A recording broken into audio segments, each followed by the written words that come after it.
F1 24 game review. Yes, it's this time of year where we're going to do a review of F1 2024. Yes, there's been a lot of words on the new stupid handling model and everything that's happened with it. So today we're going to look back at the good and the bad of the latest Formula 1 video game. So let's begin with the good. The good of F1 24 is that it provides even more realism than ever before. The new graphics, especially on updated circuits such as Spa-Francorchamps or Silverstone, are absolutely amazing and means the tracks are even more realistic than usual. Of course, old tracks like Italy and Canada and Hungary are yet to be updated, which is obviously a negative, but I'll get to that soon. But overall, every graphic level is updated in this new Formula 1 video game, and also the drivers look more realistic too. Each of the drivers have been now more photorealised, and it looks very more accurate. As for I won't talk about the handling, but overall, everything in this game looks better. They've also got rid of sports cars and all of that stupid F1 life stuff that nobody liked anyway, so that's also a positive to come out of this latest Formula 1 video game.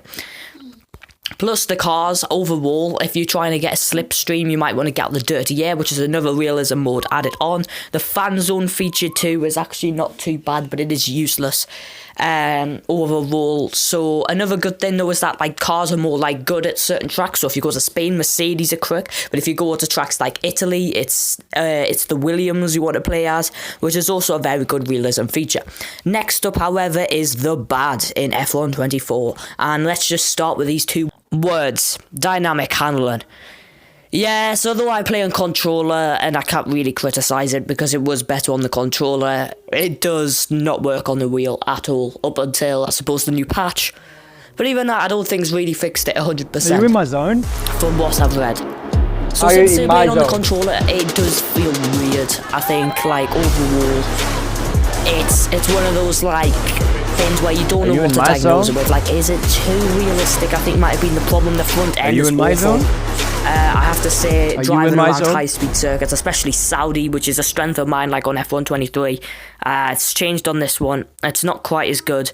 But overall, I have to say, the handling model is the big weakness. And even though we've got this new patch, which I'm going to talk about now, is the patch has worked. It has fixed some parts of the problem. But since I don't have a wheel, it is hard to know. From a controller's perspective, it does feel quite a bit different. I think if you've finally gotten used to driving it with a controller, it is going to feel a bit, now I have to sort of do that again. I have some setups that have been working before, the old handling model, and they don't feel that nice, especially around tracks like Monaco.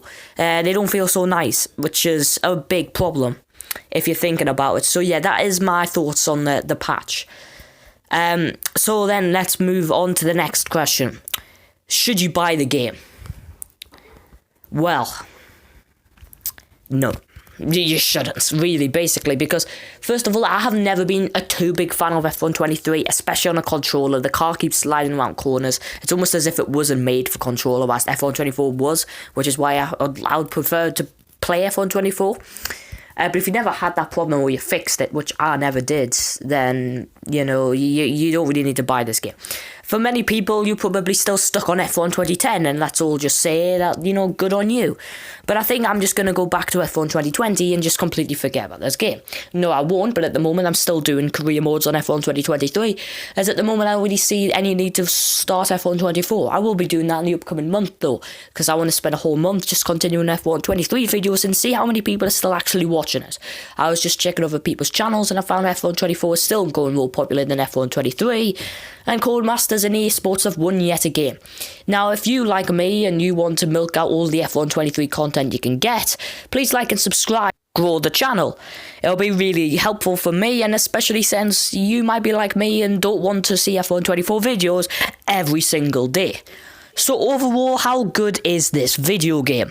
Well, overall, I would say it's better than F1 2022, it's better than F1 2015, but it's not as good as F1 2020, 2019. Overall, I would say it's a bit around F1 2016 level. Yes, it was good for the time, but it hasn't aged all that well compared to all the other games.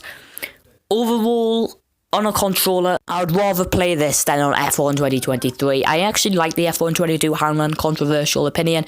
But that is it for today's video. If you're new here, please like and subscribe. And if you enjoy all of my future videos, I'm doing more career mode videos soon, and I'll see you next.